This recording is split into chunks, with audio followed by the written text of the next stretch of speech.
கந்தர்வ இடியாப்ப ஈச சித்தரோட சிஷியரான குருமங்கல கந்தர்வ வெங்கட்ராம சாமிகள் அவர்கள் இந்த தலத்தில் பசும்பொன் நோய் நிவாரண சக்திகளை புனருத்தாரணம் செய்த தலம் அப்படிங்கிறதுனால இந்த தலத்தில் நம்ம வழிபாடு செய்யும் பொழுது எவ்வளோ கொடிய நோய் நொடிகள் இருந்தாலும் நீங்கும். மேலும் சிவகுருமங்கல கந்தர்வ இடியாப்ப ஈச சித்தரோட சிஷியரான குருமங்கல கந்தர்வ வெங்கட்ராம சாமிகள் அவர்கள் புனரோதாரணம் செய்த அந்த பசும்பொன் நோய் நிவாரண சக்திகள் குறைந்தது 1000 வருடங்களுக்காவது இந்த திருப்பராயத்துறை சிவத்தலத்தில் நிலவும் அப்படிங்கிறது நம்பிக்கையாக காணப்படுது. அதனால் இந்த தலத்தில் வழிபாடு செய்யும் பொழுது புற்றுநோய், தோல் சம்மந்தப்பட்ட நோய்கள் அனைத்தும் நம்ம விட்டு நீங்கும். ஆலயத்தோட முகப்பில் பார்த்தோம் அப்படின்னா பரளி விநாயகர் காணப்படுறாரு.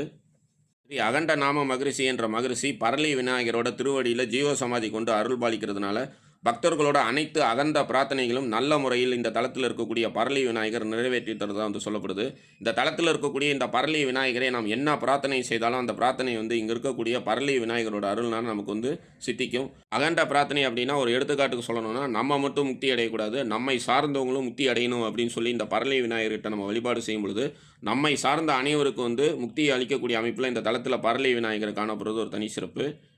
தலத்தில் அருள் பாலிக்கக்கூடிய பரளி விநாயகர் வழிபாடு ஜோதி வழிபாடுகளுக்கெல்லாம் முன்னோடியாக இருக்கிறதுனால இந்த தலத்தில் இருக்கக்கூடிய பரளி விநாயகருக்கு 12 அகல் தீபங்களை ஏற்றி வழிபாடு செய்யும் பொழுது நம்மளோட பிரார்த்தனை அனைத்து நிறைவேறும்.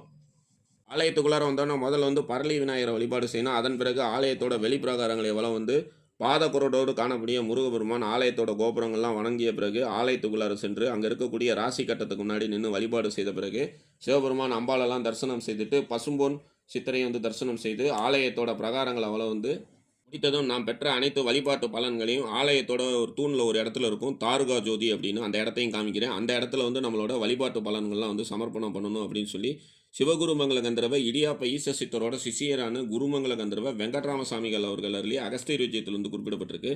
அதன்படியே இப்போ நம்ம இங்கே இருக்கக்கூடிய நந்தி பவன தரிசனம் செய்த பிறகு இந்த ஆலயத்தோட வெளி பிரகாரங்களாக வளம் வரலாம்.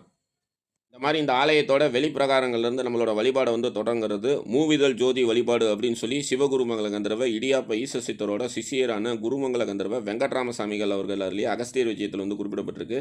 அந்த மூவிதழ் ஜோதி வழிபாடு அப்படின்னா என்ன அப்படிங்கிறத இப்போ பார்க்கலாம். இந்த பிரார்த்தனையில் முதல்ல பரளி விநாயகரை வணங்கி திருக்கோயிலுக்கு சென்று பராய் மரத்தை வணங்கணும். இப்போ பராய் மரத்தை வணங்குறதுக்காக ஆலயத்தோட வெளிப்பிரகாரங்களாக வளம் இருக்கோம்.